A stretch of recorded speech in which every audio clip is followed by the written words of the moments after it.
Buenas a todos, familia. En este vídeo voy a hablar sobre el libro Incógnito de David Eagleman.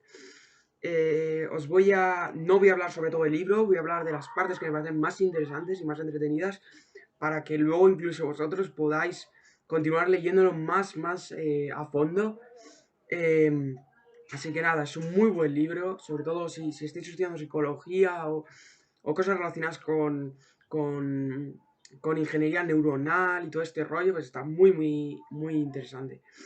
Eh, en este libro David Eagleman nos comenta que el cerebro, cuyo peso es de 1 kilogramo, 200 gramos aproximadamente, está compuesto del material más complejo de todo el universo realmente. O sea, si nos ponemos a pensar de todo lo que tenemos a nuestro alcance, nuestro propio cerebro, lo que hay dentro de nuestro propio cerebro, es casi lo más complejo que podemos llegar a pensar, más que el propio universo. ¿De qué está compuesto? Pues el cerebro está compuesto de neuronas y de glías, de miles de millones de neuronas y de glías. Eh, Nosotros sabemos que el cerebro lo utilizamos para pensar. No todo el mundo lo utiliza para pensar, hay gente que va aparte, ¿no? Nada, es broma. Lo utilizamos todos para pensar de una forma u otra, pero realmente, ¿de dónde surge esto que pensamos? ¿Qué narices son los pensamientos que nos vienen? ¿Hay alguien metido dentro de nuestro cerebro que nos está diciendo todas las ideas, que nos dice todo lo que tenemos que pensar? ¿Acaso pesan estos pensamientos? La respuesta es que estos pensamientos no pesan. Obviamente no pesan. Si no, cuantos más pensamientos tienes así locos, de repente más pesado te sientes. Por un lado te sientes más pesado, pero no es que pesen mal los pensamientos. Y la verdad es que sí, los pensamientos no sabemos de dónde surgen realmente. O sea, son pura magia. Pura magia. Perdón. Casi todo lo que hacemos, pensamos, sentimos, no está bajo nuestro control consciente.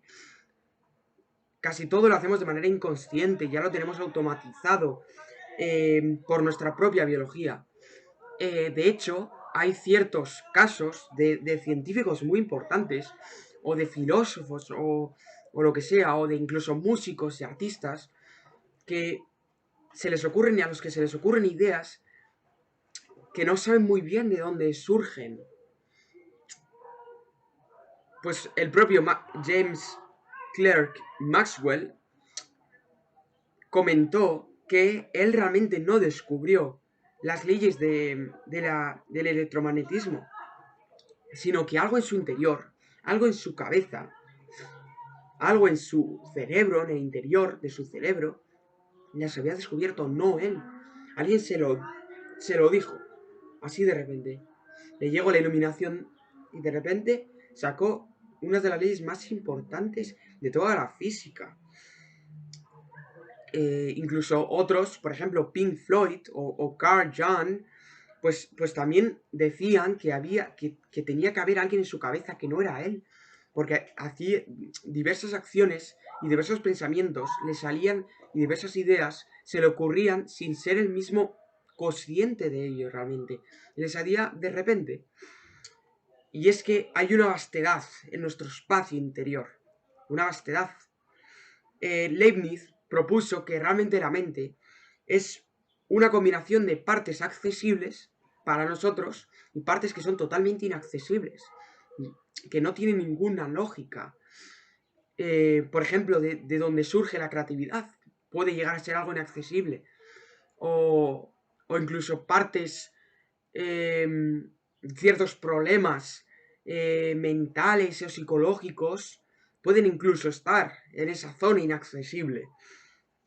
El anatomista James Bell, Charles Bell, perdón, descubrió, por ejemplo, que los nervios, que son todas las finas radiaciones que parten de la médula espinal y se propagan por todo el cuerpo, realmente no son solo unos, sino que se pueden dividir en dos, en motores y sensoriales. Los motores que llevan la información del centro de mando, bueno, diga la información de todas las partes del cuerpo al cerebro, y luego tenemos los sensoriales que llevan la información desde el cerebro hasta el centro de mando, a las partes del cuerpo. Entonces, podemos saber que todo es mucho más complejo de lo que parece. El propio filósofo, psicólogo Herbart, si alguien es que le conoce, si alguien tiene algo de cultura, pues ya dijo que hay una frontera entre nuestros pensamientos conscientes e inconscientes. Muchos pensamientos son conscientes, pero muchos, bastantes más, son inconscientes. ¿Cómo es realmente la experiencia? Esta es otra parte del libro que está muy entretenida. ¿Cómo es la experiencia? ¿Y cómo realmente percibimos nosotros? ¿Y por qué es tan complejo realmente la experiencia y cómo vemos las cosas? Realmente los seres humanos somos unos observadores fatales, o sea, vemos todo muy mal.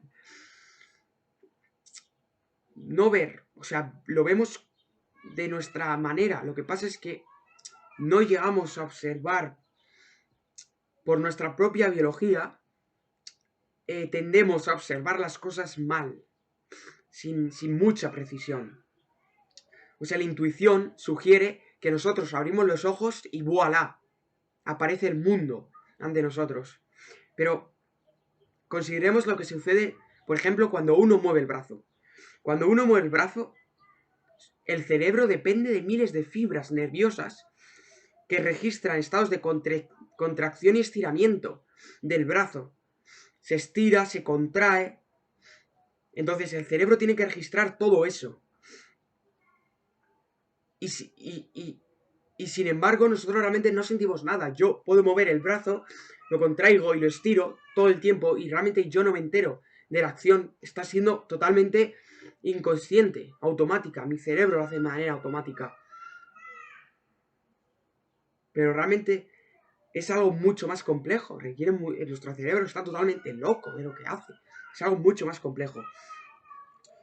Realmente, abrir los ojos es algo que la gente que podemos ver por los ojos, pues es una actividad básica, es una actividad que al cerebro le requiere un tercio o casi un tercio de toda la energía.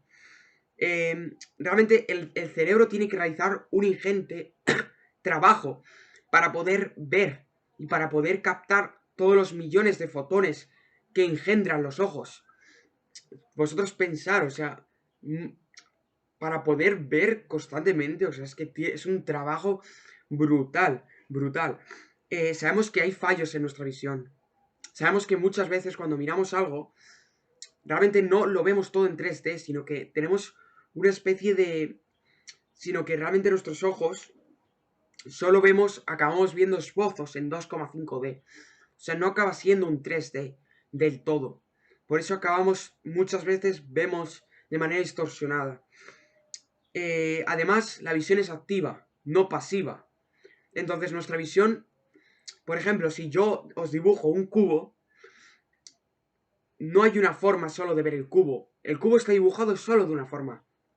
He hecho los trazos de una forma. Pero luego tú, al verlo, puedes ver que hay una cara. El cubo. Puedes ver un cubo, puedes ver otro cubo, en función de la cara que tú pongas delante. Entonces, realmente, no vemos del todo siempre bien. O sea, tendemos a ver de una forma o ver de otra. Es decir, interpretamos las cosas. Entonces no tenemos una única manera de ver las cosas realmente. No hay una única manera de ver las cosas que realmente son fijas. Y nosotros, cada una las interpreta de una forma. O el cubo está de una manera o el cubo es otro. En función de tu propia concepción de la realidad. Hay que aprender que ver es algo complejo. No solo el hecho de abrir los ojos, sino el hecho de aprender a ver. No solo te vale con abrir los ojos, tienes que aprender a ver. Nosotros aprendemos a ver porque ya desde chiquititos, ya, pues ya vamos vamos pues poco a poco pues aprendiendo a ver. Pero el mejor ejemplo de esto es una persona que se llama Mike May, que cuando tenía 3 años, debido a una explosión química, no sé, de algo, yo que sé, en la cocina o el laboratorio, una explosión química hubo, o estaba en algún sitio, y le dejó ciego, a los 3 años, ¿eh? Le dejó totalmente ciego. ¿Qué pasa? Que él, pues luchó y luchó y luchó por ser el mejor esquiador ciego de la historia, y lo consiguió. Logró ser el mejor esquiador ciego. Sin embargo, cuando le propusieron someterse a una operación para poder ver, para quitarle la ceguera, él dijo que sí. Él dijo, sí, yo quiero ahora ver. Porque quiero volver a sentir, a percibir la realidad como yo la percibía antes de los 3 años. Entonces se sometió a la operación. Una operación complicada, tal, lo otro. Y luego, él, pues ya con hijos y tal, cuando ya le habían hecho la operación, abrió los ojos y claro, él solo podía percibir ciertas luces o ciertos bordes de colores, pero no percibía la realidad como era, o como en principio él la tenía que percibir. Entonces, claro, todo esto chocaba, y es que él no sabía, no había aprendido a ver, porque aprender a ver es algo complejo. Es que el cerebro tiene que interpretar todas las señales electroquímicas que fluyen por los nervios ópticos. Y esto es algo complejo, muy, muy complejo. Por eso, una persona ciega que le hace una operación para ver, es probable que no pueda volver a ver, porque necesita mucho tiempo para que el cerebro se acostumbre a esa tarea tan tediosa que es aprender a ver.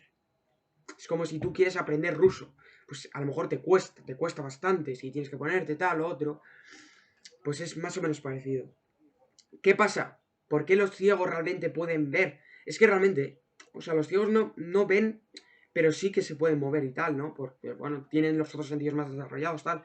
Aquí lo interesante es que se puede ver siendo ciego.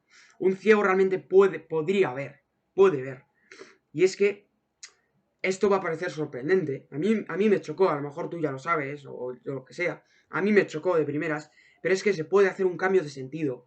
Por ejemplo, pues, pues, por ejemplo, para ver, tú puedes hacer un cambio de sentido. Si no tienes, por ejemplo, ojos, no dispones de ojos, porque si dispones de ojos es la mejor herramienta para ver. Si no dispones de ojos, pues puedes decir, pues yo quiero ver por la lengua. Quiero ver por la lengua. Porque no tengo ojos. Entonces tendré que ver por algún sitio. Pues como quiero ver por la lengua. Y es que se puede ver por la lengua. Sí, sí, se puede. Aunque la lengua normalmente es un órgano del gusto, su humedad y entorno químico le encuentran una excelente interfaz cerebral. Cuando se coloca en ella una red de electrodos, obviamente si no solo con la lengua vas a ver así, no tiene sentido. Si tú colocas una red de electrodos en su superficie para aumentar la sensibilidad al exterior, la sensibilidad y que el cerebro tuyo perciba esas señales electroquímicas que percibe la lengua, la perciba directamente, lo que pasa es que todos esos pulsos eléctricos van al cerebro, de lo que percibe la lengua. Entonces, realmente la lengua, no sé si sabéis, pero la lengua es un muy buen... percibe muy bien muchísimas cosas como la humedad, ciertos movimientos, distancias, la forma de ciertas cosas, la dirección. Entonces, colocando estos sensores, la lengua puede percibir todas estas cosas y a través de los electrodos mandar señales electroquímicas al cerebro, de tal forma que puedas ver con la lengua, tío. Conclusión, las personas no vemos con los ojos. Las personas vemos con el cerebro. Con el cerebro es con lo que vemos. Los ojos son una mera herramienta, y qué buena herramienta, por cierto, pero son una mera herramienta. Al igual que podría ser otra. Lo que pasa es que la lengua necesita un mecanismo complejo para poder ver con la lengua. Porque la lengua, biológicamente, no está diseñada para ver, están los ojos. Por eso los ojos son tan buenas herramientas. Lo que quiero que os quedéis es que vemos con el cerebro. Familia, Aquí dejamos el vídeo. Si os ha gustado, podéis leer más el libro, porque no está aquí toda la información. Es que ni de broma. Así que nos vemos, familia, tío.